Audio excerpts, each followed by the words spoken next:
आज यह वीडियो उन सभी पेंशन धारकों के लिए है जो हर महीने अपने बैंक खाते में अपने राज्य के मुताबिक 500 रुपया महीना से लेकर 3000 रुपया महीना पेंशन ले रहे हैं या ले रहे थे। अब आखिरकार किस वजह से पेंशन बैंक में नहीं आ पा रहा है, पेंशन को सरकार क्यों बंद कर रही है, आखिरकार वह कौन सा कारण है जिसकी वजह से आपका पेंशन का पैसा रोका जा रहा है, तो आज के इस वीडियो में कंप्लीट जानकारी देने वाला हूं।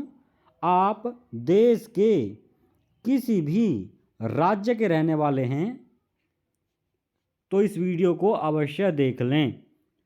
अभी दोस्तों हम आपको गूगल क्रोम ब्राउज़र पर लेकर आ गए हैं। यहाँ आने के बाद आप यहाँ पे सर्च कर लें SSPY। मैं आपको एक स्टेट की मदद से पूरा यहाँ पे समझाने वाला हूँ कि आपका पेंशन क्यों नहीं आ रहा है, अगर सरकार ने भेजा है तो बैंक में अभी तक क्यों नहीं आया है। अभी मैंने यहाँ पे सर्च किया है एकीकृत सामाजिक पेंशन पोर्टल। अब दोस्तों हम इस पर क्लिक करेंगे। जैसे मैं यहाँ पे क्लिक करता हूँ तो आप देखेंगे आपके सामने यहाँ यह नया पेज ओपन होकर आ जाएगा। अब प्यारे दोस्तों यहाँ ओल्ड एज पेंशन है, यहाँ पर विधवा पेंशन है और यहाँ पर दिव्यांग पेंशन है। अब जिस भी पेंशन का आप देखना चाहते हैं यहाँ पर आप उस पेंशन की पूरी डिटेल लिस्ट, किसे पैसा मिला है किसे नहीं मिला है, सब कुछ देख पाएंगे। मैं योजना के विषय में यहाँ पे डाल देता हूँ, क्लिक कर देता हूँ। अब यहाँ इस एकीकृत पेंशन राज्य के पोर्टल समाज अंतर्गत कल्याण विभाग जो उत्तर दिव्यांग प्रदेश एवं की पुष्ट वेबसाइट अवस्था पर आपका पेंशन स्वागत है। दी जा रही है उसमें आपको दिखाने वाला हूँ लिस्ट कि पैसा क्यों अटका हुआ है, क्या वजह रही है कि आपकी पेंशन बंद की गई है। यहाँ आप पेंशनर सूची नमस्कार, 2025 पे एकीकृत क्लिक करेंगे। पेंशन पोर्टल समाज कल्याण तत्पश्चात आप विभाग देखेंगे उत्तर प्रदेश आपके की वेबसाइट समक्ष पर आपका यहाँ स्वागत है। यूपी के अंदर, क्योंकि यह वीडियो यूपी से जुड़े पेंशन लाभार्थियों के लिए बन रही है और पेंशन बंद होने के कारण सभी राज्यों में एक जैसे ही हैं, अलग अलग नहीं है, इसलिए यह वीडियो देखना आपके लिए ज़रूरी है। अब आप यहाँ पे अपना जनपद का नाम चुन लेंगे, जो भी आपका जनपद है, जिस भी जनपद के आप रहने वाले हैं यहाँ आप उस जनपद का चुनाव करेंगे। मैं यहाँ पर अपने जनपद का नाम सेलेक्ट कर लेता हूँ। उसके बाद यहाँ आप देखें विकासखंड आ गए हैं इस ज़िले के अंदर।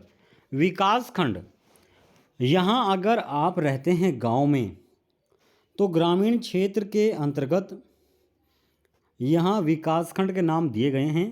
इन विकासखंड में ही आपके गांव का नाम है।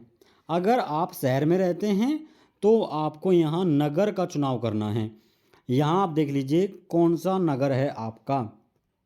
अब दोस्तों करना क्या है, मैं यहाँ विकासखंड अपना चुन लेता हूँ।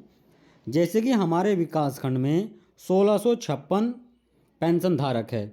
देखिए यहाँ पे 1656 पेंशन धारक है पहले चरण में, जिनके बैंक खातों में सरकार की तरफ से 5,10,000 रुपया भेजा गया है।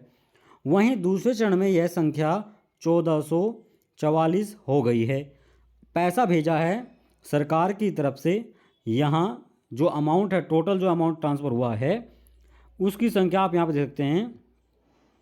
अब दोस्तों मैं यहाँ अपने इस विकासखंड पे क्लिक करता हूँ तो आप देखेंगे आपकी ग्राम पंचायत का नाम आएगा। यहाँ जो भी आपकी ग्राम पंचायत है आप उस ग्राम पंचायत का नाम यहाँ पे चुन लेंगे। तो मैं यहाँ अपनी ग्राम पंचायत का नाम चुन लेता हूँ जिसमें 115 पेंशन धारक है, यानी हमारे गांव का नाम। अब आप यहाँ पे देखेंगे तो आपको समझ में आएगा। पहले चरण में पेंशन धारक की संख्या है 115, वहीं दूसरे चरण में यह संख्या घटकर हो गई है 101, यानी 14 पेंशन धारक ऐसे हैं जिनका पेंशन रोक लिया गया है या फिर बंद कर दिया गया है। 115 पेंशन धारकों को 3,51,000 रुपये भेजे गए हैं और 101 पेंशन धारकों को 3,11,000 रुपये दिए गए हैं। अब जो नई लिस्ट है 111, इस लिस्ट पे आपको क्लिक करना है। यहाँ आप क्लिक करेंगे तो आपके सामने 111 पेंशन धारकों का नाम आएगा। मैं जूम कर देता हूँ, ये यहाँ पे आप देख सकते हैं, जूम हमने किया। अब जूम करने के बाद आप देखेंगे यहाँ पर वह नाम है हमारे सामने जिनका इस लिस्ट में नाम है, जिन्हें पेंशन दी गई है। यह पूरा लिस्ट हमारे पास है जो कि आप यहाँ देख रहे हैं। अब यहाँ इस लिस्ट में आपका नाम दिया गया है।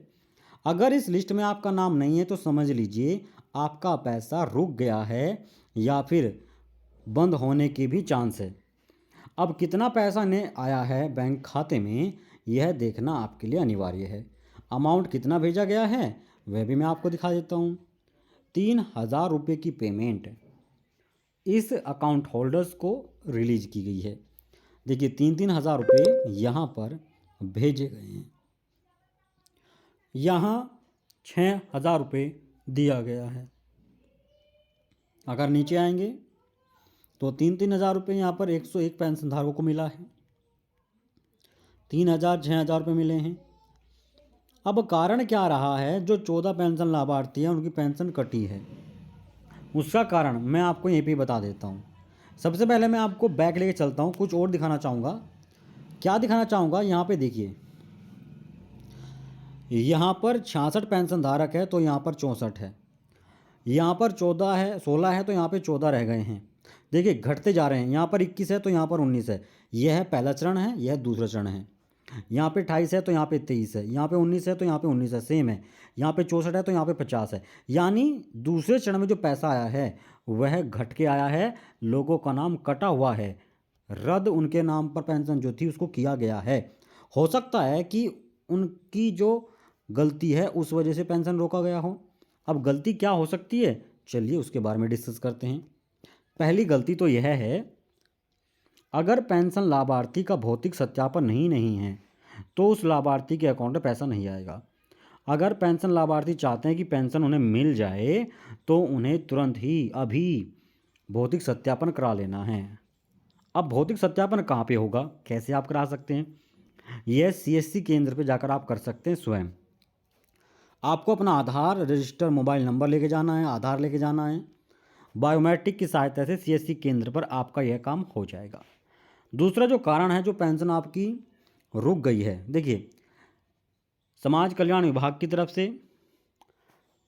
स्पष्ट क्लियर किया गया है कि जिसका बैंक में आधार लिंक है उसे पैसा मिलेगा, अन्य को पैसा नहीं दिया जाएगा। इसलिए तुरंत बैंक जाकर अपना आधार भी लिंक आप करें। कोई सवाल इससे जुड़ा हुआ है तो आप कर सकते हैं।